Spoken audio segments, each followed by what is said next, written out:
نحمده ونصلي ونسلم على رسوله الكريم أما بعد فأعوذ بالله من الشيطان الرجيم بسم الله الرحمن الرحيم واذكر في الكتاب إسماعيل إنه كان صادق الوعد وكان رسولا نبيا وكان يأمر أهله بالصلاة والزكاة وكان عند ربه مرضيا واذكر في الكتاب إدريس إنه كان صديقا نبيا ورفعناه مكانا عليا صدق الله مولانا العظيم اللهم صل على سيدنا محمد وعلى آل سيدنا محمد وبارك وسلم۔ سورۃ مریم کی آیت نمبر 54 تا آیت نمبر 57۔ اس سے قبل حضرت ابراہیم علیہ السلام، آپ کے بیٹے حضرت اسحاق علیہ السلام اور پوتے حضرت یعقوب علیہ السلام کا ذکر گزر چکا۔ یہاں پر حضرت ابراہیم علیہ السلام کے بڑے صاحبزادے حضرت اسماعیل علیہ السلام کا تذکرہ فرمایا گیا ہے۔ ارشاد فرمایا وَاذْكُرْ فِي الْكِتَابِ اسماعیل، اور آپ کتاب یعنی قرآن کریم میں اسماعیل علیہ السلام کا تذکرہ بھی کریں۔ پہلے یہ بات گزر چکی ہے کہ حضرت اسحاق علیہ السلام حضرت سارہ کے بطن سے تھے اور حضرت اسماعیل علیہ السلام کی والدہ حضرت ہاجرہ تھی۔ جب حضرت ابراہیم علیہ السلام ہجرت کر کے مصر پہنچے تو مصر کے بادشاہ نے حضرت ہاجرہ بطور لونڈی اور خادمہ کے حضرت سارہ کو خدمت کے لیے دی تھی۔ چنانچہ حضرت سارہ نے یہ لونڈی حضرت ابراہیم علیہ السلام کو بخش دی، جنہوں نے ان سے نکاح کر لیا، اور پھر انہی سے یعنی حضرت ہاجرہ سے اللہ رب العزت نے حضرت اسماعیل علیہ السلام جیسا عظیم فرزند عطا فرمایا۔ حضرت اسماعیل علیہ السلام بڑے ہیں، وہ پہلے پیدا ہوئے، اور حضرت اسحاق علیہ السلام ان کے 14 سال بعد پیدا ہوئے۔ اور پھر اللہ رب العزت نے برکت ایسی عطا فرمائی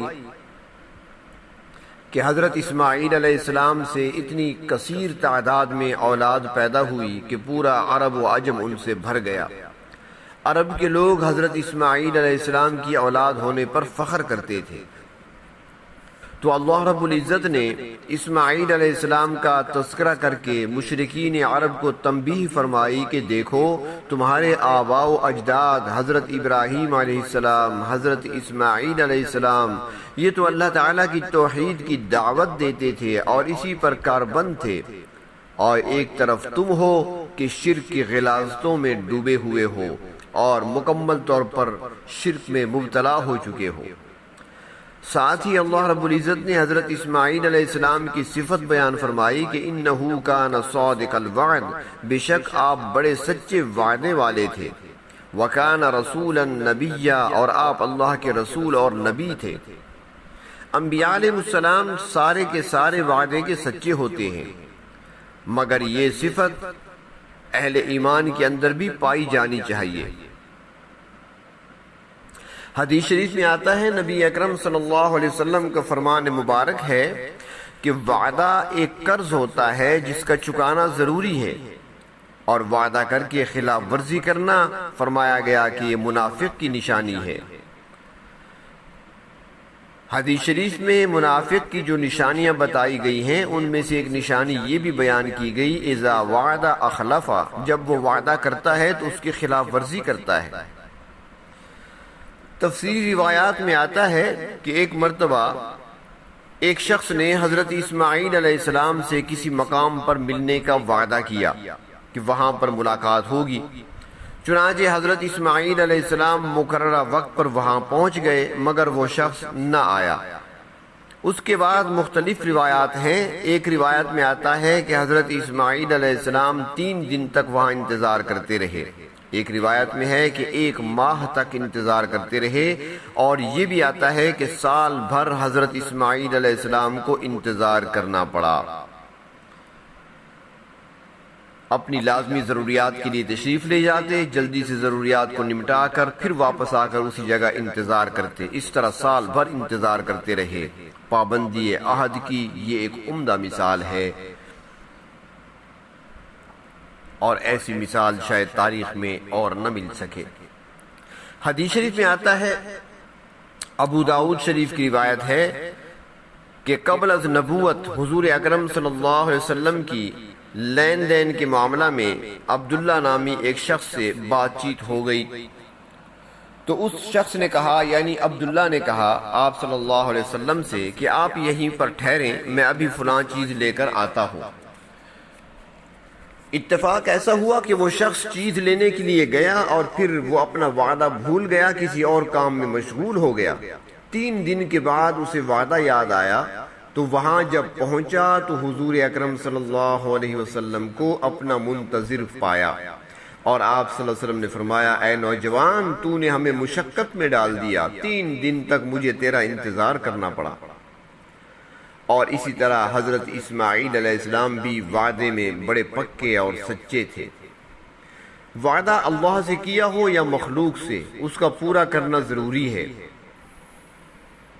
چاہے وہ تاجر ہوں، چاہے وہ سیاستدان ہوں، چاہے وہ کوئی کسی اور شعبے سے تعلق رکھنے والے، سب پر ذمہ داری عائد ہوتی ہے کہ جب بھی وہ معاہدہ کریں تو اس کی پابندی کریں۔ وہ معاہدے اندرونی سطح پر ہوں یا بیرونی معاملات، بیرونی طور پر بیرونی دنیا سے معاہدات کیے جائیں، ان پر عمل درآمد ضروری ہے، اور اسی پر اخلاق کا دار و مدار ہے، اور یہی چیز اور یہی بات کامیابی کی ضمانت ہے۔ وعدہ خلافی کرنے والا منافق ہمیشہ ذلیل و خوار ہی ہوتا ہے۔ تو اللہ تبارک و تعالیٰ نے فرمایا کہ اسماعیل علیہ السلام سچے وعدے والے اور اللہ کے رسول اور نبی تھے، اور فرمایا کہ وَكَانَ يَأْمُرُ أَهْلَهُ بِالصَّلَاةِ وَالزَّكَاةِ، اور حضرت اسماعیل علیہ السلام اپنے گھر والوں کو نماز اور زکوٰۃ کی تاکید کرتے تھے۔ اہل سے مراد گھر والے بھی ہو سکتے ہیں، اور اہل سے مراد پوری قوم بھی ہو سکتی ہے، قبیلہ بھی ہو سکتا ہے، کہ اور پھر معنی یہ ہوگا کہ سب کو نماز پڑھنے اور زکوٰۃ ادا کرنے کی تعلیم دیتے تھے، کیونکہ عبادات میں سے یہ 2 بنیادی عبادتیں ہیں۔ نماز کے ذریعے سے بندے کا تعلق پروردگار عالم کے ساتھ مضبوط ہوتا ہے، اور زکوٰۃ کے ذریعے سے مخلوق خدا کے ساتھ تعلقات مضبوط ہوتے ہیں، اور یہ نفس کی اصلاح کا بھی ذریعہ ہے۔ اور ایک مسلمان اور ایک غیر مسلم کے درمیان یہی عبادات ہی تو ہیں جو فرق کرنے والی ہیں، یعنی یہ وہ نشانیاں ہیں، وہ علامات ہیں جو مسلم اور غیر مسلم کو الگ کرتی ہیں۔ سورۃ توبہ میں ارشاد فرمایا، فَإِن تَابُوا وَأَقَامُوا الصَّلَاةَ وَآتَوُا الزَّكَاةَ فَإِخْوَانُكُمْ فِي الدِّينِ، کہ کفار، مشرکین اور منافقین اگر یہ لوگ توبہ کر لیں اور توبہ کر کے نماز پڑھنے لگیں اور زکوٰۃ ادا کرنے لگیں تو وہ تمہارے دینی بھائی بن جائیں گے، پھر جھگڑے ختم ہو جائیں گے، پھر ان سے جنگ کرنے کی ضرورت پیش نہیں آئے گی۔ معلوم ہوا کہ جو شخص ان 2 عبادات یعنی نماز اور زکوٰۃ کی ادائیگی شروع کر دے وہ مسلمانوں کا ساتھی بن گیا، یعنی مسلمانوں کی جماعت کا ممبر بن گیا، اور اگر یہ عبادات انجام نہیں دیتا تو پھر دین کے ساتھ اس کی وفاداری کو مشکوک سمجھا جائے گا۔ آگے فرمایا، وَكَانَ عِندَ رَبِّهِ مَرْضِيًّا، اور اسماعیل علیہ السلام اپنے پروردگار کے ہاں پسندیدہ شخصیت تھے۔ آپ اللہ کے نبی اور رسول تھے، وعدے کے سچے اور اعلی اخلاق کے مالک تھے، صرف اللہ رب العزت کی عبادت کرتے تھے اور لوگوں کو بھی توحید کی دعوت دیتے تھے، نماز اور زکوٰۃ کی پابندی کی تعلیم دیتے تھے، اور یہ ساری باتیں اللہ تبارک و تعالی کی رضا اور خوشنودی حاصل کرنے کا ذریعہ ہیں۔ تو آپ اللہ تعالی کے منظور نظر تھے۔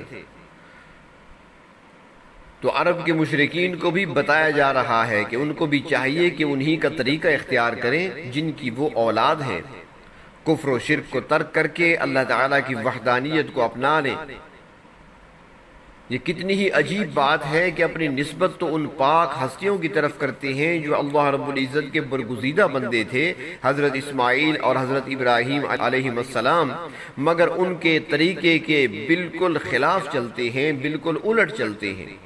وہ موحد تھے اور یہ مشرک ہیں۔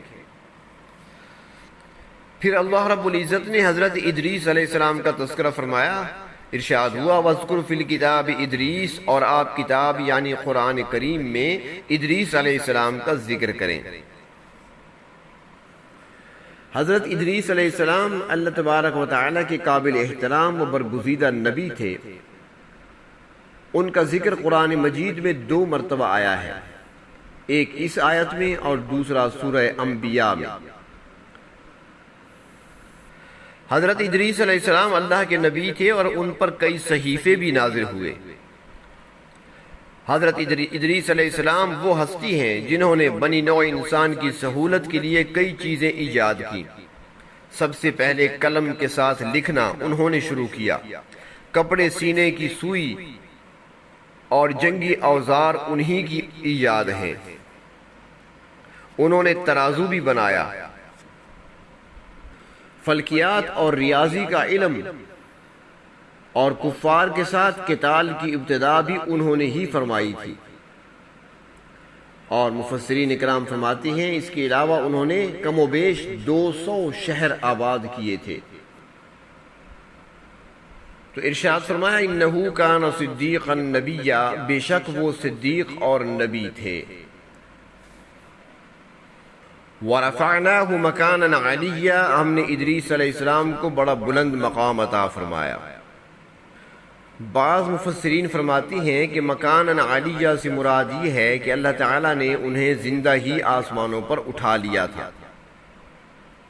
حدیث شریف میں آتا ہے کہ شب معراج جب نبی اکرم صلی اللہ علیہ وسلم آسمانوں پر تشریف لے گئے تو مختلف آسمانوں پر کئی انبیاء علیہ السلام سے ملاقاتیں ہوئیں، تو چوتھے آسمان پر حضرت ادریس علیہ السلام سے بھی حضور اکرم صلی اللہ علیہ وسلم کی ملاقات ہوئی۔ اور اسرائیلی روایات میں آتا ہے کہ ادریس علیہ السلام کی کسی فرشتے کے ساتھ دوستی ہو گئی تھی اور فرشتہ انہیں اپنے پروں میں چھپا کر آسمانوں پر لے گیا۔ پھر جب ان کی وفات کا وقت آیا تو ملک الموت آپ کو زمین پر تلاش کرنے لگا، مگر اس میں ناکام ہوا کیونکہ آپ زمین پر تھے ہی نہیں۔ تو پھر ملک الموت کی ملاقات اس فرشتے سے ہو گئی۔ فرشتے نے ملک الموت سے پوچھا کہ ادریس علیہ السلام کی زندگی کا کتنا حصہ باقی ہے؟ تو انہوں نے کہا کہ میں تو انہی کی تلاش میں ہوں کیونکہ ان کا وقت قریب آ چکا ہے اور مجھے حکم دیا گیا ہے کہ میں ان کی روح چوتھے آسمان پر قبض کروں۔ اب میں ان کو زمین میں تلاش کر رہا ہوں تاکہ ان کو چوتھے آسمان پہ کیسے پہنچایا جائے۔ تو فرشتے نے اپنے پر کھولے تو ادریس علیہ السلام وہاں موجود تھے، چنانچہ ان کی روح وہیں پر قبض کر لی گئی۔ اس روایت کو بیان کیا گیا ہے، اسرائیلی روایت ہے، مگر یہ بات یقینی نہیں ہے۔ صحیح حدیث شریف میں صرف اتنا موجود ہے کہ وہ چوتھے آسمان پہ تھے اور حضور اکرم صلی اللہ علیہ وسلم کی ان سے ملاقات چوتھے آسمان پہ ہوئی تھی۔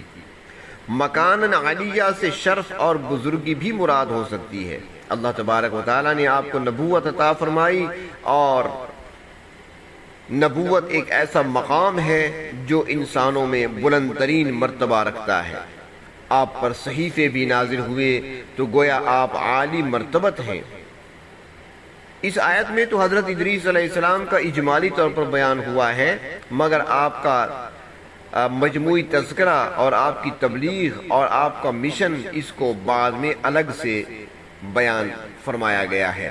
اللہ تبارک و تعالی صراط مستقیم پر چلنے اور صراط مستقیم پر ثابت قدمی ہمیں نصیب فرمائے۔